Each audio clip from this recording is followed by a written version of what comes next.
은혜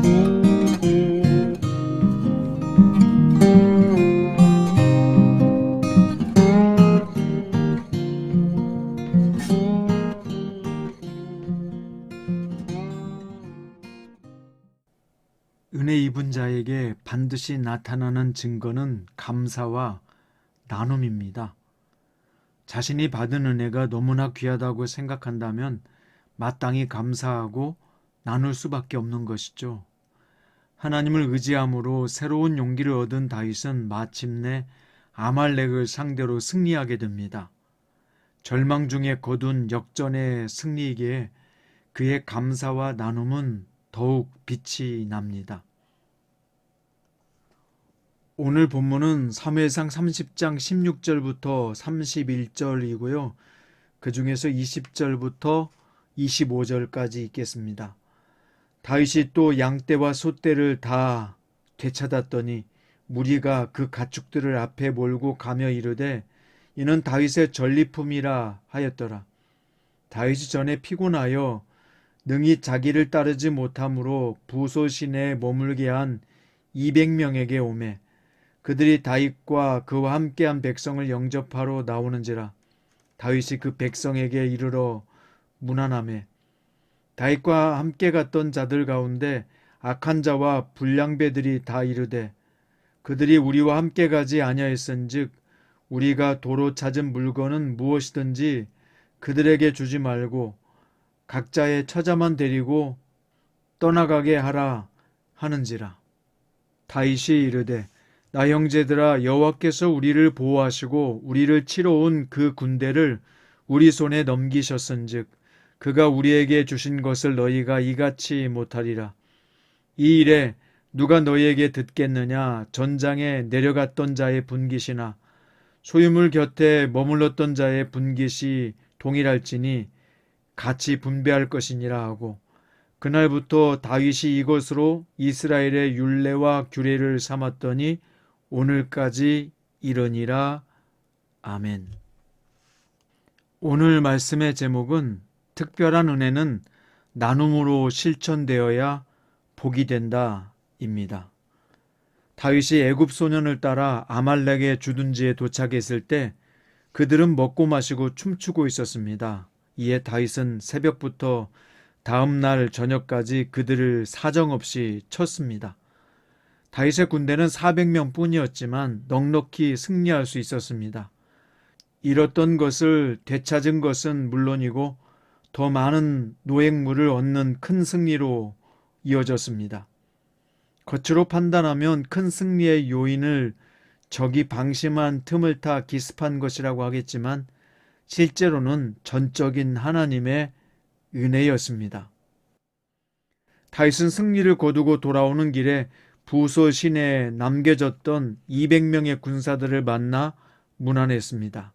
그런데 다윗과 함께한 자들 중 일부 악한 자들은 남아있던 200명에게 처자만 돌려주고 우리가 도로 찾은 물건을 나누어 주지 말자고 선동했습니다. 목숨 걸고 싸운 자들의 수고를 인정해 달라는 이 주장도 일리가 있어 보입니다. 하지만 그들이 잊고 있는 것이 있습니다.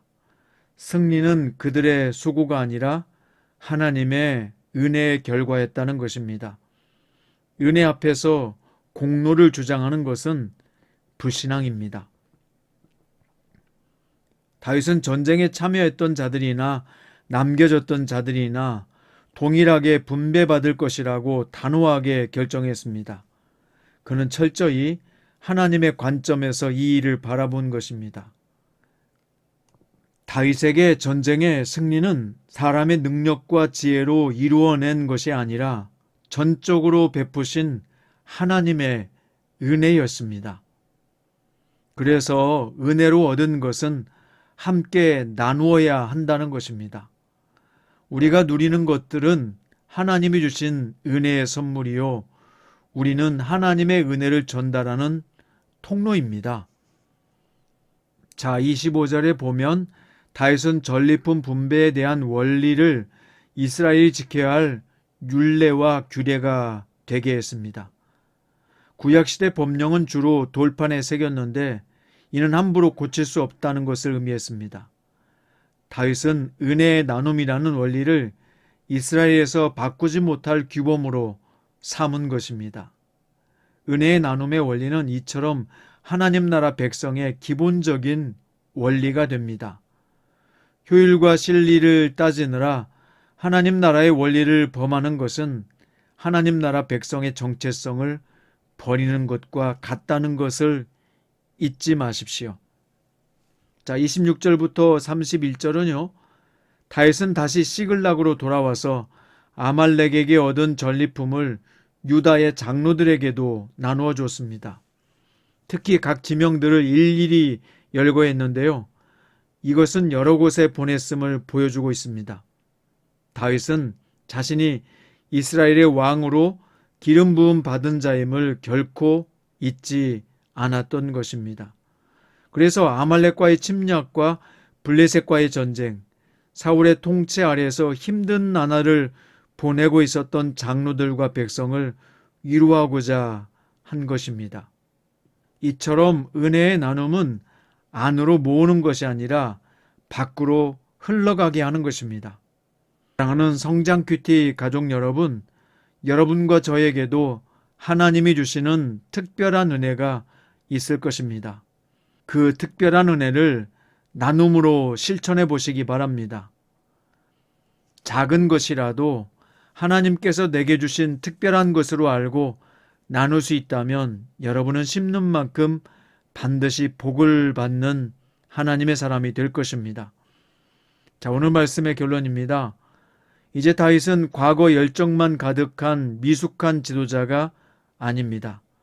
그간의 숱한 고뇌와 어려움을 겪으면서 참된 인격과 넓은 지도력을 갖추게 되었고 무엇보다 하나님의 은혜를 아는 지도자가 되었습니다. 사랑하는 성장 큐티 가족 여러분, 하나님의 은혜를 아는 자로서 감사와 나눔이 풍성하게 되기를 바랍니다. 우리가 주님의 이름으로 나눌 때 주님은 우리를 축복의 통로로 삼으시고 우리가 주님의 은혜를 나눌 때 주님은 우리를 통해서 더 많은 복을 허락하여 주실 것입니다. 갈라디아서 6장 7절 말씀에 보면 스스로 속이지 말라 하나님은 업신여김을 받지 아니하시나니 사람이 무엇으로 심든지 그대로 거두리라 말씀하셨습니다. 9절에 보면 우리가 선을 행하되 낙심하지 말지니 포기하지 아니하면 때가 이름에 거두리라 라고 말씀하셨습니다.